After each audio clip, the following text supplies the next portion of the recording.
Welcome to the fifth part in a series on navigating business decisions. I'm Grace LaConte. This is a video series that explains a final report that you can find on my website, laconteconsulting.com/Ohio-survey. I thought it might be easier to explain this because it is a pretty hefty report, 64 pages, and by breaking it up into shorter videos, I can give more information and in a format that you may find easier to consume. But if you do want to find that full report, you can go to my website, and you can also find a 2-page summary. So what's so exciting about this study that I did in collaboration with students at Kent State University in Ohio was the amount of data that we were able to collect from asking very specific questions to business owners of different types throughout the Northeast region of the state. And with their incredible help and their openness in sharing the information about their experiences, we were able to find some trends. One thing that I found particularly interesting was about leadership decisions, because every business owner obviously is a leader, and they have to identify problems, hopefully before they happen, and respond in order to make sure that their business continues for years to come. So here in this section, this is called the Findings and Trends section. And as you can see from the report here is the front page. And we already went over the introduction, the executive summary, and the overview of the research. So now we're going to go on to Findings and Trends. So one thing that I found really interesting about the structures of leadership, when we identified the types of leaders among the 53 different respondents, there were several different ways that decisions seem to be made based on both the discrete questions and the open-ended questions that we collected. So I just put them into these categories to make it easier to find some helpful ways to apply this. And one thing that I noticed was that a lot of owners seem to really want to maintain control of their business. Not surprising. Of course, if you are in charge of something where you have millions of dollars coming in and going out, you certainly want to have some control over how that happens. But there was an interesting additional bit of data where we saw that larger companies with 250 employees or more seem to divide their decisions across senior management and departments, and had more of a structured and even collaborative approach, which kind of makes sense if there's a company that's that large. It is quite difficult to maintain control at a singular level of leadership, but it did also inform us about how decisions are made. And there were some other layers as we peeled back some of the data from the report. There was definitely a lot of hands-on leadership with companies up to those larger sizes, which I think is a really good thing. It really does reflect on the culture of that region of the country in Northeast Ohio. So we found a few challenges that were very prominent among the data. One was, of course, workforce. No big surprise. It's really hard to find good talent. It's really hard to encourage younger employees to show up on time and do all the work that's necessary for the company to thrive. It's hard to know how to motivate people in different generations. These can all be challenges that sound easy to fix from the outside, but as I've definitely seen firsthand, it can be very, very hard to fix a problem from within an organization. So we certainly saw some trends with turnover, meaning that employees are leaving positions with or without much warning, trouble with hiring the right people, and certainly people that match the culture of the company. That was actually quite a bit of information that we received through the survey was about culture. And also retention. So this is the many different ways that employers can create an environment where employees want to stay on. And it's not just about pay, it's also about feeling rewarded in intangible ways and even in emotionally supportive ways, allowing for time off when they have a family emergency or need, providing flexibility in their schedule, that kind of thing. It's very important, especially as we move into millennials being the largest group of individuals in our culture right now, the largest generation, to consider what motivates employees of other generations than maybe the leadership team in your organization. And also Gen Z has a completely different way of working and prioritizing their needs compared to millennials. And now we even have Gen Alpha coming up who would be the teens and younger. They're going to be employees at some point as well. So these concerns certainly were very important. Workforce is especially difficult in manufacturing, as you can see here. We also saw that companies with $30 million or less in annual revenues also struggle with cash flow sometimes, and economic uncertainty. Changes in the economy have a greater impact on companies that have less revenue to adapt from, and they can be more vulnerable to those pressures from financial issues and even access to funding and that kind of thing. We also found a really common thread of challenge was regulatory changes, especially in manufacturing and the energy industries. And they require companies to stay agile and complete their compliance reviews and strategies so that they aren't at higher risk of being penalized. We also found that leaders in companies that make bigger investments in technology, including ERP, which, if you're not familiar, is enterprise resource planning software or systems, they tend to have more opportunities and they had more options to grow the business beyond maybe the initial plan that they had started out with. So basically, the more investment companies made in technology and in systems that advance them into areas of higher risk taking tended to be more rewarded. And we also, as you'll see later, more urban based companies tended to be more technologically savvy, and that could be for a variety of reasons, but one of them is that they are in collaboration and communication with other companies and owners who are also investing in technology. So we did find that companies where leaders are looking to improve efficiency and expand their capabilities are doing this despite some potential risks financially. And smaller companies with 1 to 10 employees may take risks, but they are more cautious generally because they have more to lose compared to the amount of revenue that they may be bringing in. Companies with smaller size of employees or income or revenue tend to rely on intuition and gut feeling rather than using extensive tools like analytical and statistical tools, which kind of makes sense. If you don't have much to invest in your company and it's quite small, then you wouldn't necessarily have the extra capital put into analytical tools.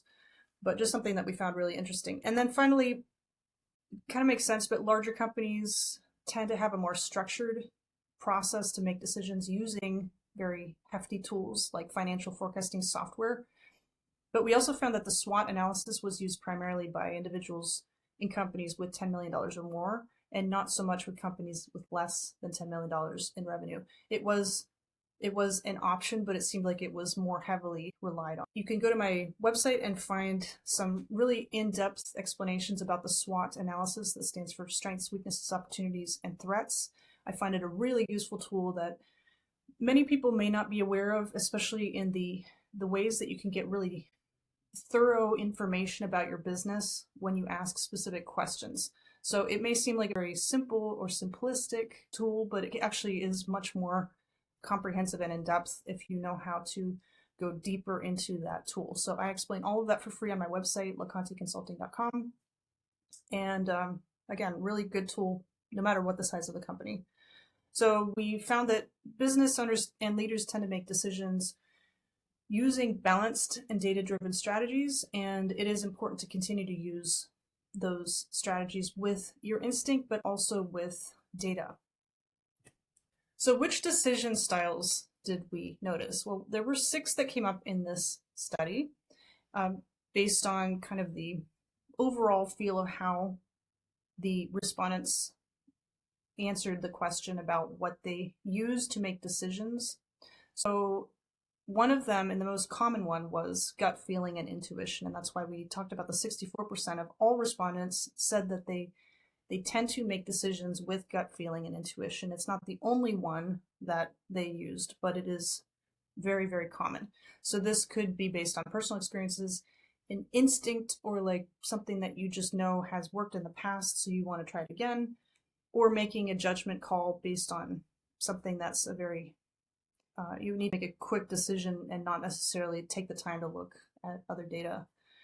So although it is better in a fast-paced environment or with an uncertain situation, this can be quite risky and could potentially be, it could be to the detriment of a business if the leaders aren't considering their own internal bias, which we all have. It is just a way of human nature where we basically hyper focus on certain things that are important based on our experience and point of view, and we tend to ignore all the data outside of that.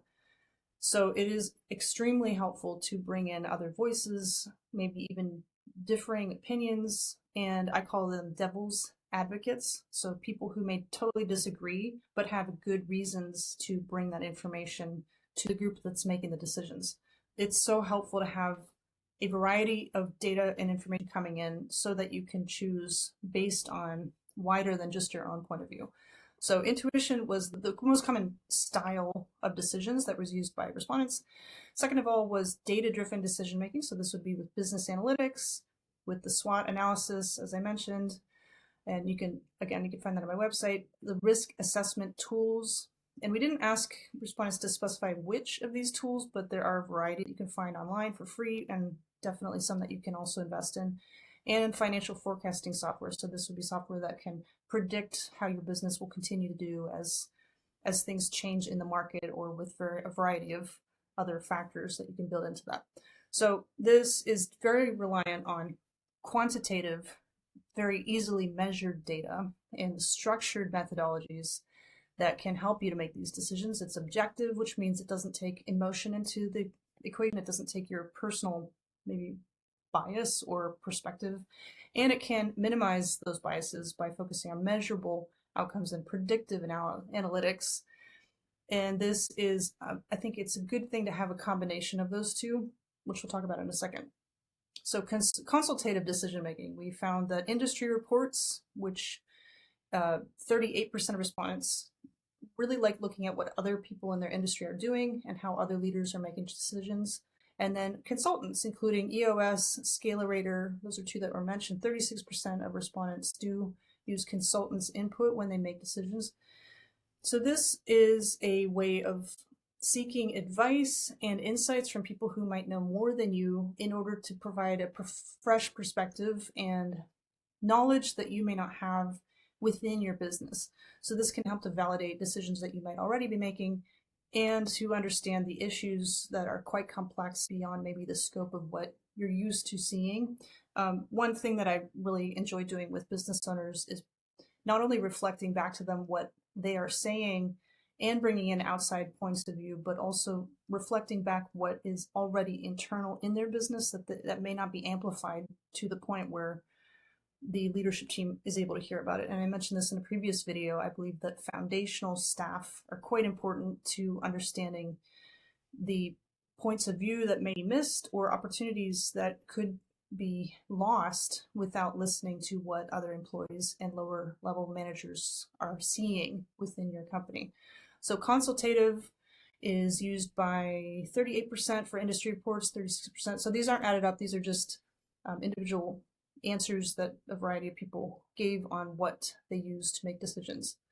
So here's a quote by someone in manufacturing: "We follow the EOS model and regularly review our long-term goals to stay aligned." So then the fourth decision-making style is a combination. So this could be a blend of the business analytics tools, intuition or gut feeling, industry reports, the SWOT analysis, risk assessment tools, and consultants. So 89% of everyone in the survey answered that they combine all of these things in some form or another. So this uses multiple resources to ensure well-rounded decisions, and I think this is a fantastic and very robust way to create a process so that you aren't missing anything when you're making strategic decisions. Then finally, we have an ad hoc. So this was where 4 respondents, or 8% of our answers on this question, said that they use tools or methods that were not listed in our list in the survey. And this could be a variety of things that we either didn't think of adding or the respondents just didn't provide to us, but we presume that these have to do with informal or situational analyses. So maybe direct personal experience or other unstructured methods of collecting information that is more flexible. And then finally, one person mentioned that historical data is important in making experience-based decisions. And we had one respondent that mentioned the experience of senior management, which in some ways would probably be more like intuitive, the experience or the firsthand knowledge. So this experience-based would be a method that is looking primarily to past experiences and historical data in order to make choices for the future. And this can be really useful when we look at patterns and lessons learned and the wisdom of people who came before us. That's definitely an important aspect. It's even more effective if it's used in conjunction with intuition to a point, but also data-driven choices and outside voices. So that combination of all of those things, in my opinion, is the most effective. And as we can see, 89% of our respondents agreed the combination is more effective. So here's another quote: "We need to create structured systems rather than just figuring it out as we go." That was from an automotive business owner. So this is a variety of different ways that business owners make decisions. And if you want to find out more about this report and get all of the information beyond just this video, you can find it at laconteconsulting.com/ohio-survey. So make sure to subscribe if you'd like to be notified of future videos on the series, which I'll continue to do as we go through more parts of this report. And if you want to interact more and share this with other people, make sure to like and comment if you have any questions or comments about the report.